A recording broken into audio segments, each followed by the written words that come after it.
కడాన తిరుమల లడ్డు కూడా నాసి రకం. నాకైతే ఆశ్చర్యం వేస్తుంది. ఎన్ని కంప్లైంట్ చేసినా కడాన వెంకటేశ్వర స్వామి పవిత్రతను దెబ్బతీశారు. ఎన్నోసార్లు చెప్పాం. అక్కడ ఎంత దుర్మార్గంగా ప్రయత్నం చేశారంటే అంత దుర్మార్గంగా ప్రవర్తించారు. కడాన అన్న దానంలో క్వాలిటీ ఆఫ్ ఫుడ్ లేకుండా చేశారు.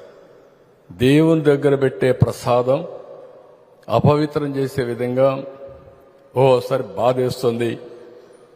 నాసి రకమైన ఇంగ్రీడియంట్సే కాకుండా ఎనిమల్ ఫ్యాట్ కూడా వాడారని, ఏది గీకు బదులు.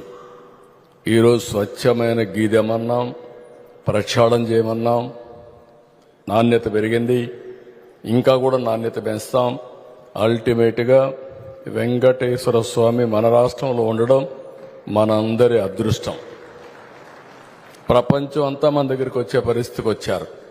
అలాంటప్పుడు వెంకటేశ్వర స్వామి పవిత్రతను కాపాడుకోవాల్సిన బాధ్యత మనందరిపైన ఉంది.